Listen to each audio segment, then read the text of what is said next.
Selamat siang para pendengar BNN, apa kabarnya? Nah, di kesempatan kali ini nih, ini kesempatan yang cukup bahagia dan cukup istimewa karena di minggu kemarin kita ngebahas tentang rehabilitasi oleh Pak Hendrajit selaku mantan kepala BNN Jakarta Timur. Nah, sekarang kita kedatangan mantan kepala Rumah Sakit Pengayoman yang ada di Cipinang ya, Pak.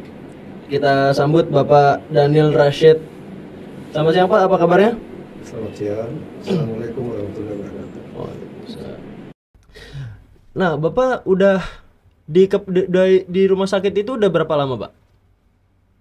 Saya bertugas dulu sebelum pensiun, sebelum purna. Itu selama 7 tahun lebih saya bertugas di sana. 7 tahun, Pak? Rumah Sakit Pengayoman Cipinang. Yang ada di Cipinang, Jakarta Timur. 7 tahun berarti dari tahun berapa itu, Pak? Tahun 2013 sampai 2020. Dulu, wah. Itu sebelumnya itu Bapak di mana dulu itu, Pak? Sebelum di situ? Saya di kantor pusat Direktorat Jenderal Pemasyarakatan dulu. Ya, dari awal saya menjadi ASN di sana. Terus setelah itu saya pelaksana program tuberkulosis untuk seluruh lapas rutan di seluruh Indonesia. Jadi keliling Indonesia mensupervisi terkait pelaksanaan penanggulangan tuberkulosis di lapas rutan seluruh Indonesia. Karena tuberkulosis itu bahaya juga ya, Pak ya? Ya. Sangat berbahaya. Sorry, Pak. Oke. Nah, Pak, kita langsung bertanya nih, Pak, kepada hal yang spesifik nih, Pak. Kenapa pecandu atau pemakai itu harus direhabilitasi, Pak?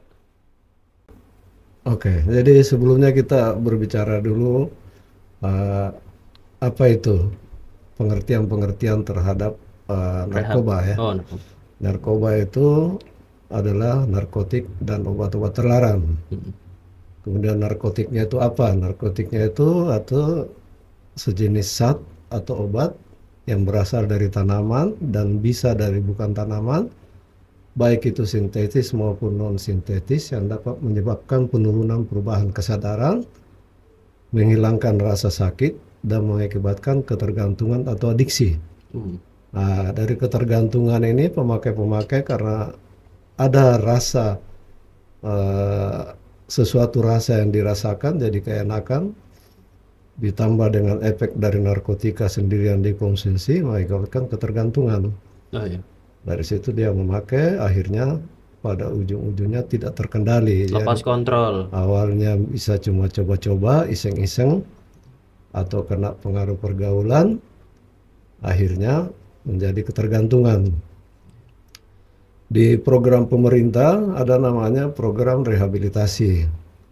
Jadi program rehabilitasi itu sebenarnya bukan cuma ditangani oleh pemerintah, oleh swasta juga bisa atau masyarakat juga bisa, tetapi tetap harus berkoordinasi dengan pemerintah, dalam hal ini Badan Narkotika Nasional, untuk bagaimana caranya melaksanakan program rehabilitasi ini. Kenapa program rehabilitasi sangat penting? Program rehabilitasi sangat penting. Kenapa? Karena program rehabilitasi itu memiliki tujuan, makna, dan fungsi. Tujuan utamanya itu bagaimana di program rehabilitasi ini menghentikan atau abstinensia, drug abstinensia terhadap pemakaian obat-obatan terlarang atau narkotik, narkoba. Di program inilah ada metode-metode yang dipakai, bagaimana caranya menghentikan. Kemudian yang berikutnya di program ini juga bagaimana memulihkan keadaan dari seseorang yang sudah terlanjur ketergantungan, dipulihkan kondisi fisiknya, apalagi kalau dia sudah memiliki penyakit-penyakit akibat dari pemakaian narkoba, terutama penggunaan alat-alat suntik. Kemudian maksudnya bagaimana memulihkan kehidupan seseorang yang sudah mengalami ketergantungan, baik memulihkan fisiknya, psikisnya, sosial masyarakatnya, ekonomi, dan dapat berproduksi kembali di tengah masyarakat seperti orang masyarakat pada pada umumnya. umumnya. Nah, itu fungsi-fungsi daripada program rehabilitasi. Tapi kita kembali lagi, tujuan utama dari rehabilitasi itu bagaimana menghentikan supaya masyarakat terutama masyarakat generasi muda tidak jatuh terlalu dalam ke narkoba, ya, dengan berbagai arahan-arahan, dengan berbagai metode-metode yang dipakai, dengan tenaga-tenaga ahli yang berpengalaman untuk melaksanakan program ini. Oke. Nah, ini kalau gini Pak, berarti kan kalau pemakai atau pecandu itu kan setelah pakai kan itu ada apa ya, kayak ada efeknya atau zat adiktif yang ada di dalam tubuhnya gitu Pak. Nah, gimana cara secara medis atau kedokterannya itu gimana cara penanganannya Pak? Jadi metode-metode itu kembali kepada tahapan-tahapan rehabilitasi ya. Di rehabilitasi itu, di program rehabilitasi itu ada namanya program, kita awali dengan ada program tahapan rehabilitasi secara medis, non medis, dan tahapan pembinaan lanjutan atau aftercare. Secara medis yang dilakukan yaitu penanganan pertama, yaitu tahapan rehabilitasi medis dalam bentuk detoksifikasi. Oke. Ya, detoksifikasi ini juga ada proses-proses yang harus dilalui. Misalnya pada saat seorang penyalahguna narkoba ingin melakukan program rehabilitasi, masuk ke program, memasuki tahapan pertama, yaitu tahapan secara medis detoksifikasi, dia harus melalui pemeriksaan awal, pemeriksaan kesehatan secara umum, apakah orang ini memiliki penyakit kronis atau ada penyakit dalam dirinya, baik itu yang diakibatkan oleh karena penggunaan narkoba yang lama atau karena memang ada penyakit sebelum dia memakai narkoba. Itu harus diperiksa dulu oleh dokter, ditegakkan diagnosa. Misalnya dia punya penyakit infeksi menular, misalnya tuberkulosis, atau dia sudah jatuh memiliki HIV, belum jatuh ke AIDS tapi sudah ada HIV, itu harus diperiksa dan itu tetap ditangani dalam proses detoksifikasi.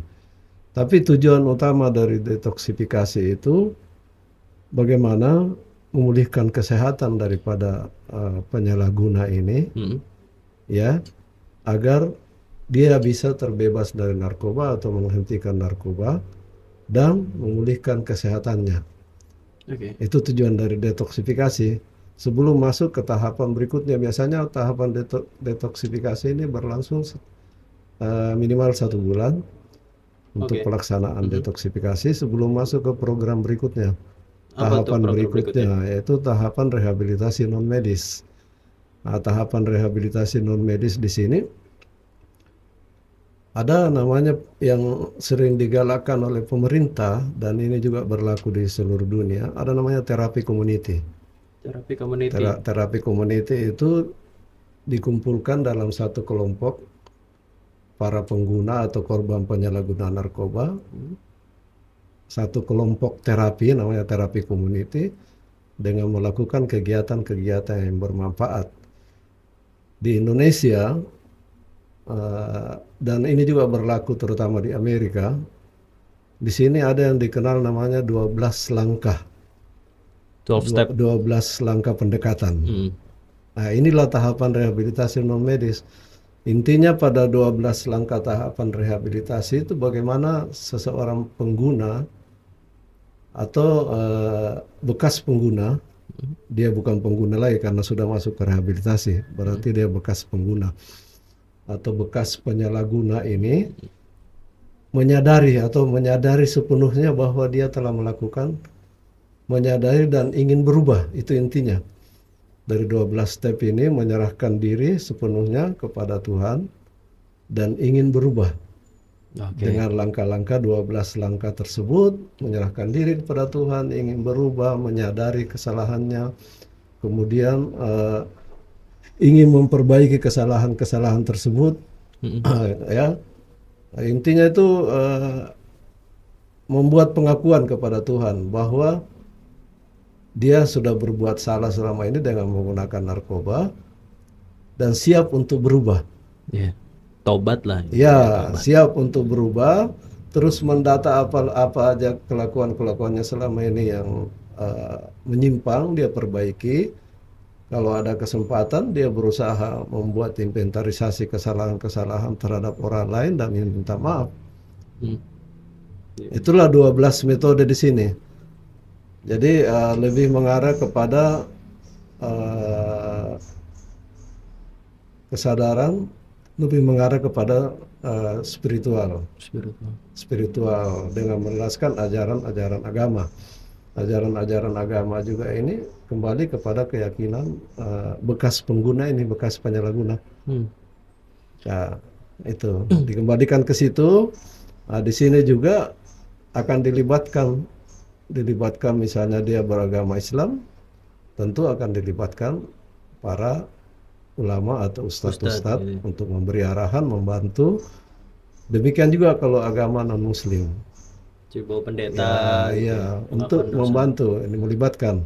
Karena memang tujuan daripada penanggulangan penyalahgunaan narkoba itu selain dilaksanakan oleh pemerintah juga melibatkan masyarakat untuk membantu program ini berjalan dengan baik, terutama tokoh-tokoh agama, tokoh-tokoh pendidikan, atau tokoh-tokoh masyarakat.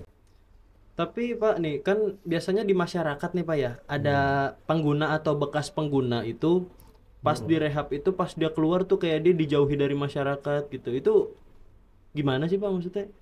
Kayak orang-orang masih belum berani gitu buat ketemu sama dia lagi, takutnya dia bawa influence jahat ke masyarakat itu. Bisa dimaklumi sih karena mungkin selama dia menjadi penyalahguna ada kegiatan-kegiatan negatif yang dilakukan.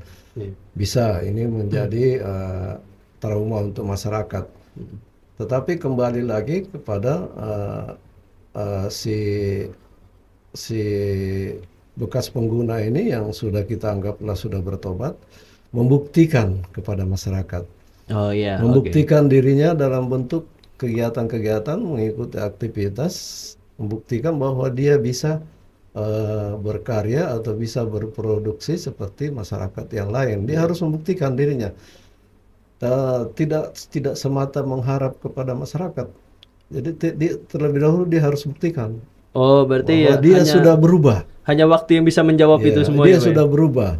Dan kembali juga kepada masyarakat, orang-orang yang sudah melakukan proses rehabilitasi harus diterima dengan baik. Caranya bagaimana supaya masyarakat menerima dengan baik? Salah satunya adalah dengan program seperti ini. Ya, jadi salah satunya adalah lembaga-lembaga selain lembaga pemerintah yaitu Badan Narkotika Nasional, lembaga-lembaga non pemerintah juga atau lembaga swadaya masyarakat sebagai pemerhati penyalahgunaan narkoba seperti Badan Anti Narkoba Nasional. Di sinilah perannya diperlukan. Bagaimana mensosialisasikan terhadap program penanggulangan penyalahgunaan narkoba. Itu intinya di sini. Intinya podcast ini. Membantu menyadarkan masyarakat. Jadi kita nggak bisa memaksa masyarakat, Mas, bahwa harus diterima. Selain orang itu sendiri, kemudian dari lembaga-lembaga swadaya masyarakat dalam hal ini BANN untuk membantu bahwa dia sudah berubah, tolong dikasih kesempatan dengan sosialisasi turun langsung ke masyarakat. Itu intinya program penanggulangan penyalahgunaan narkoba. Karena keterlibatan masyarakat. Karena semua orang butuh kesempatan kedua ya Pak ya. Iya, keterlibatan masyarakat sangat diharapkan sehingga narkoba itu tidak lagi menjadi beban nasional, ya karena kita harus sama-sama memahami bahwa Indonesia sekarang sudah dalam tahap kegawatan narkoba ya karena sangat tinggi pengguna narkoba. Misalnya saya pernah bertugas eh, di Direktorat Jenderal Pemasyarakatan. Jadi sehari-hari berurusan dengan warga binaan atau Ya, narapidana narapidana. ya dan tahanan yang ada di lembaga pemasyarakatan rumah tahanan negara. Kalau dilihat data sampai saat ini itu hampir 60% atau sekitar 60% warga binaan tahanan yang ada di lembaga pemasyarakatan rumah tahanan negara seluruh Indonesia itu adalah dari narkoba. Oh, Ya, banyak jadi ya berarti ya? baik narkoba itu bisa berupa apakah dia pengguna, Atau pengedar. apakah dia penyalahguna, ataukah dia pengedar, ataukah dia bandar. Mm. Dan program rehabilitasi juga itu dilaksanakan di lembaga pemasyarakatan khusus narkotika yang ada di seluruh Indonesia. Oke. Ya, Nah, ini kita jumping lagi nih Pak. Kayak penyakit nih, kita ngomongin masalah penyakit. iya. Apakah para pemakai atau pecandu itu ada akibat penyakit lainnya nggak Pak? Contohnya selain dari adiksi, terus kayak ya apa sih, kayak muntah-muntah, pusing gitu segala macam. Ada nggak Pak penyakit lain gitu yang akan timbul kalau udah pemakai narkoba gitu Pak? Penyakit-penyakit yang akan timbul gitu Pak banyak. Oke. Jadi pemakaian narkoba, apakah itu melalui oral ataukah itu melalui pengguna dengan jarum Jarum suntik, suntik. itu senantiasa menimbulkan dampak-dampak terutama dalam kesehatan. Mm-mm. Ya, kenapa dia timbul permasalahan dalam kesehatan? Karena dengan penggunaan narkoba terus-terus menyebabkan ketergantungan atau adiksi sehingga mempengaruhi daya tahan tubuh. Oke. Ada dua hal, ada dua akibat utama yang bisa diakibatkan terkait dengan kesehatan, yaitu satu berhubungan dengan fisik, kemudian yang kedua berhubungan dengan mental. Oh, oke. Berhubungan dengan fisik itu ya infeksi-infeksi penyakit seperti yang terutama yang sering terkena pada pengguna narkoba terutama jarum suntik adalah penyakit infeksi menular. Itu satu, apakah dia penyakit infeksi menular banyak ya. Di antaranya misalnya tuberkulosis atau yang lain-lain. Terus yang paling banyak yang sering kita lihat dan sangat mengerikan adalah HIV AIDS. Aduh, Ya, ngeri ya banget. HIV AIDS itu sangat mungkin, sangat mudah tertular pada pengguna narkoba terutama yang menggunakan jarum suntik. Kenapa? Karena seperti kita ketahui penularan virus HIV itu melalui tiga, Apa aja tuh Pak? ya melalui cairan kelamin, Mm-mm. melalui darah. Darah. Ya, ini yang selalu kontak dengan melalui darah, jarum suntik. Jarum suntik. Karena jarum suntik bekas temannya yang pengguna lain, misalnya dia sudah punya virus HIV dalam darahnya, dia habis pakai, terus habis itu dipakai lagi oleh temannya. Otomatis jarum suntik ini kontak dengan Iya. darahnya, jadi dari darah temannya yang sudah ada virus HIV, HIV. kontak dengan darahnya, di situ sumber penularannya. Ya, jadi melalui cairan darah. Jadi tiga penularan tadi, ya di samping air susu ibu juga, Oh, yang iya. paling sering adalah menular melalui darah, Darah. ya kontak itu. Itu pada saat masuk kuman HIV prosesnya lama dan dia tidak hentikan, terus berikutnya tetap memakai terus HIV-nya, kuman HIV dalam tubuhnya semakin berkembang. Kemudian penyakit-penyakit yang lain, penyakit pencernaan, ini juga sangat sering terjadi pada pengguna penyalahguna narkoba. Iya. Kemudian yang sering juga adalah penyakit kulit dan kelamin. Penyakit kulit dan kelamin kenapa bisa terjadi? Sangat bisa terjadi. Penyakit kulit dan kelamin karena dalam satu kelompok penyalahguna kan dia biasanya ada kelompok-kelompok dan memakai bersama-sama. Biasanya dalam memakai bersama-sama ini sudah kesadaran sudah tidak normal seperti orang biasa melakukan hubungan kelamin yang bebas. Oh iya, heeh. Nah, melakukan hubungan kelamin yang bebas sangat mungkin terjadi penularan kuman-kuman penyakit kelamin Hmm. dan penyakit kulit. Kemudian di gangguan berikutnya adalah gangguan mental atau gangguan psikologis. Di sana sangat sangat bisa terjadi, terutama adanya gangguan perilaku, ya, terutama gangguan perilaku pada pengguna zat-zat psikotropik, ya. Iya, iya, iya. Ada terjadi gangguan perilaku sampai ke tingkat yang lebih tinggi terjadi schizophrenia. Oh, Bisa skitso, terjadi, heeh, ya. schizophrenia bisa terjadi. Kemudian ada gangguan emosi, ada gangguan pola pikir, ya, Hmm. gangguan pola pikir. Jadi dua dua item utama penyakit eh, yang menyerang kesehatan adalah fisik berupa penyakit dan gangguan mental. Hmm, hmm, hmm. Berarti tolong lah ya buat kalian-kalian nih ya yang pengen makan narkoba, jangan, selain karena narkoba mahal, penyakitnya juga nggak main-main coy. Karena gimana ya, karena namanya HIV AIDS juga ini belum ada obatnya ya di Indonesia ya Pak ya, apa di dunia juga belum ada atau gimana? Sebenarnya pada umumnya penyakit yang diakibatkan oleh virus itu nggak ada obat spesifik. Tapi HIV Oke. Oh, ada HIV ada.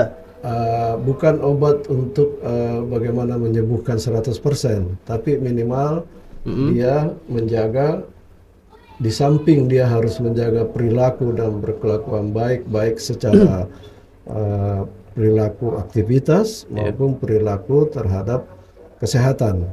Oke. Nah, dia harus melakukan terapi ARV namanya, ya, ARV. antiretroviral yang harus diberikan kepada dia untuk menjaga kondisi tubuhnya agar tetap terjaga, ya. Tapi tidak menyembuhkan 100%. Oh, jadi cuma kayak menahan gitu aja ya Pak ya? Menjaga supaya tidak berkembang lebih jauh, Iya. sehingga aktivitasnya terganggu. Jadi banyak bekas penderita HIV/AIDS itu saat ini bisa beraktivitas dengan baik. Bisa beraktivitas dengan baik dengan adanya pemakaian ARV itu. Nah. Ya, secara terkontrol. Jadi secara terkontrolnya itu melalui lembaga-lembaga resmi, apakah dia di rumah sakit atau di panti-panti rehabilitasi, ya, ada arahan-arahan dari tenaga-tenaga konselor terhadap terapinya. Nah, kalau kita ngomongin ARV tadi nih ya, ini berhubungan juga nih Pak. Bagaimana pandangan Bapak nih terhadap produk Slim Fit ini Pak? Yang digadang-gadang mampu membersihkan zat adiktif yang ada di dalam tubuh itu Pak. Gimana Pak? Tanggapannya Pak? Segala sesuatu bisa dicoba selama itu tidak ada dampak yang ditimbulkan. Melihat dari isi Slim Fit, saya kira tidak ada hal-hal yang bisa mengakibatkan terjadinya gangguan kesehatan. Jadi bisa dicoba. Karena begini, terapi untuk karena saya juga mengetahui sedikit terhadap Slim Fit, itu sasaran utama dari pemakaian Slim Fit itu bagaimana memperbaiki metabolisme dalam tubuh, terutama metabolisme di organ-organ tubuh yang berfungsi untuk memetabolisme bahan-bahan yang masuk ke tubuh. Misalnya metabolisme pencernaan. Nah, itu salah satu fungsi dari Slim Fit. Jadi enggak tertutup kemungkinan untuk dicoba selama itu tidak berdampak negatif terhadap bekas pengguna atau orang-orang bekas pengguna yang sementara menjalani rehabilitasi. Ya. Nah, Pak, sekarang kita balik lagi ke rehabilitasi nih Pak. Kan rehabilitasi itu yang kemarin saya dengar dari Pak Hendrajit itu ada rehabilitasi mandiri. Itu efektif nggak sih Pak? Atau sama aja, sama efektifnya sama, cuma butuh waktu yang lebih lama daripada rehab yang di pemerintah gitu? Jadi program rehabilitasi itu dari eh, apa ya, tujuan diadakannya rehabilitasi adalah bagaimana bisa menghentikan seorang penyalahguna narkoba untuk lepas dari narkoba ini. Terus program rehabilitasi sendiri itu bisa dilakukan oleh pemerintah, dalam hal ini Badan Narkotika Nasional melalui rumah sakit rehabilitasi, misalnya rumah sakit ketergantungan obat, RSKO ya. RSKO, kemudian rumah sakit yang menangani pasien-pasien khusus kejiwaan ada di situ, karena salah satu dampak dari narkoba adalah gangguan kejiwaan. Kemudian memang pemerintah mengharapkan keterlibatan dari masyarakat. Dalam hal ini misalnya lembaga-lembaga, dalam hal ini adalah institusi rehabilitasi yang bergerak secara mandiri atau swasta. Jadi, tapi tetap berpedoman kepada aturan nasional, program penanggulangan narkoba. Jadi tetap berpedoman. Jadi tidak bisa lepas dari pedoman itu, karena sudah diatur di sana. Misalnya masa rehabilitasi mulai dari masa detoksifikasi 1 bulan, kemudian masuk ke program non medis 6 bulan, kemudian masuk ke program berikutnya juga minimal 6 bulan di program pembinaan terakhir ya, pembinaan atau aftercare. Itu ada program-programnya di situ yang harus dijalankan. Jadi tidak boleh keluar mengadakan program sendiri. Tetap berpedoman kepada Undang-Undang Nomor 35 Tahun 2009 tentang narkoba. Terus ada juga keputusan pemerintah, ada keputusan Menteri Kesehatan terhadap rehabilitasi. Kemudian ada petunjuk teknis terhadap pelaksanaan rehabilitasi. Harus diikutin semua itu, tahapannya harus diikutin.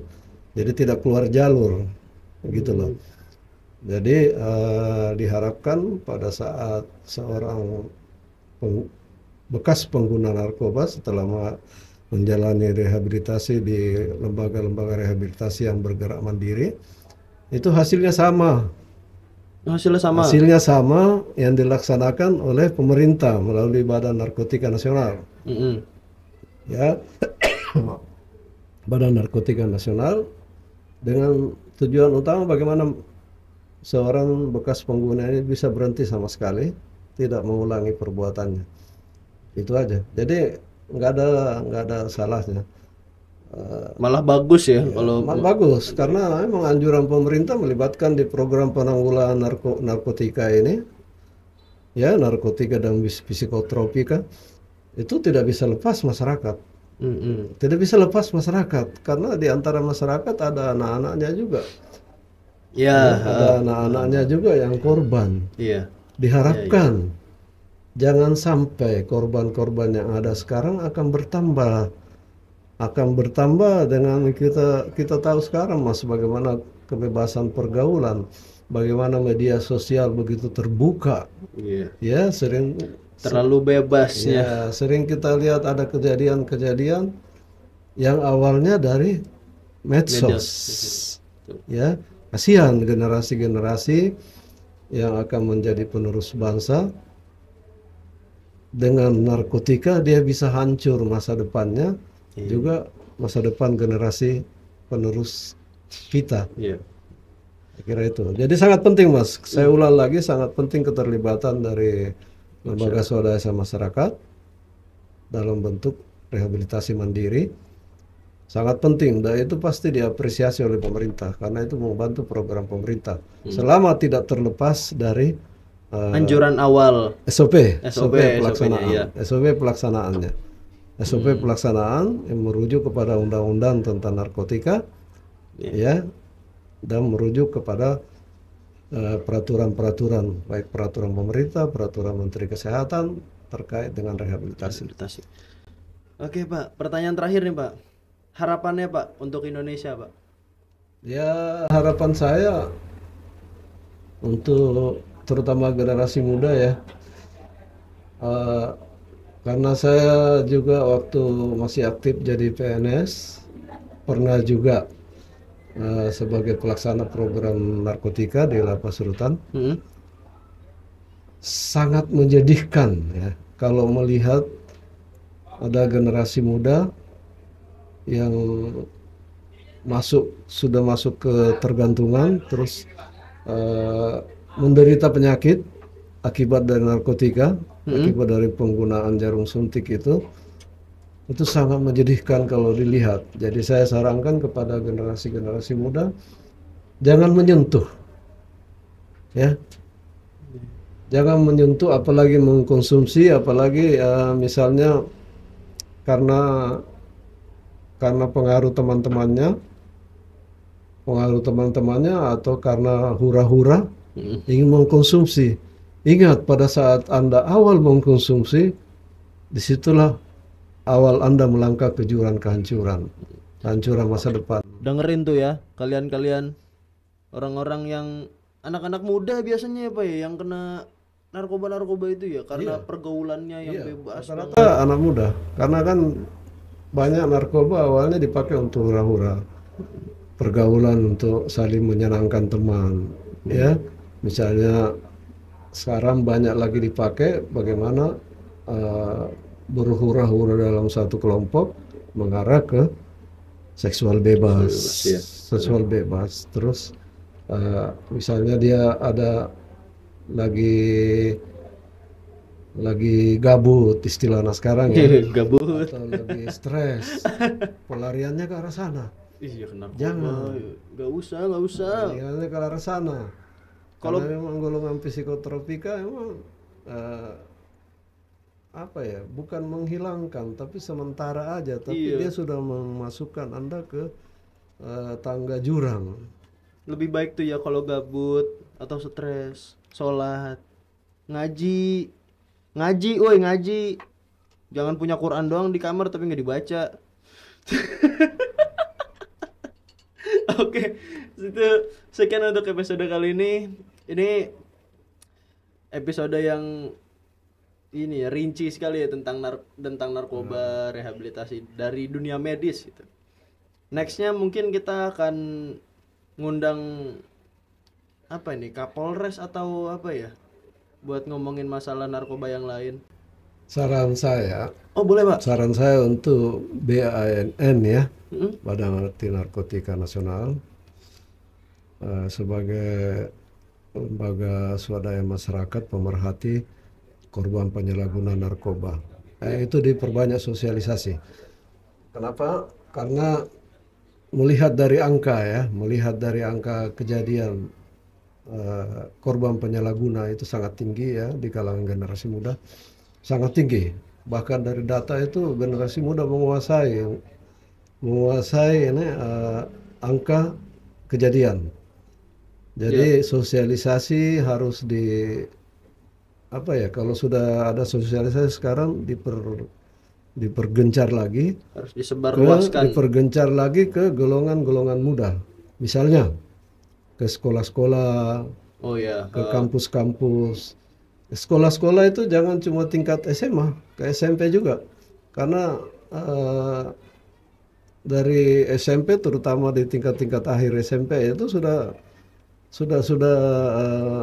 mulai terpengaruh dengan pergaulan apa segala macam. Di situ awalnya dia masuk ke pergaulan yang tidak benar. Jadi mulai dari SMP, SMA, bahkan kalau bisa ke SD yang misalnya kelas 5, kelas 6. Ke kampus-kampus. Jadi BANN harus lebih gencar masuk lagi. Kalau perlu dilakukan misalnya sekali sebulan. Bulan ini ke kampus ini, bulan depan ke kampus ini. Akan banyak. Misalnya mengharapkan narasumber akan banyak narasumber yang mau melaksanakan secara gratis, karena ini untuk kepentingan perbaikan atau menjaga generasi penerus bangsa ini tidak jatuh ke jurang kehancuran. Iya, betul. Jadi nggak usah takut, tetap melaksanakan kegiatan. Yang utama adalah sosialisasi. Karena masuk ke tahap rehabilitasi mungkin belum ya. Iya, belum. Sosialisasi aja dulu diperkuat. Setelah siap, semua sudah berjalan dengan bagus, mau mengadakan rehabilitasi silahkan. Tetap koordinasi ke Badan Narkotika Nasional. Iya, Robin. Badan Narkotika Nasional kalau di sini berarti Jakarta Timur ya. Jakarta Timur. Kota Made Jakarta Timur. Oke, segitu aja. Dengerin tuh apa kata dokternya ya. Jangan bandel Anda. Ya, sekian dulu untuk BNN Talks kali ini. Saya akhirin. Dadah.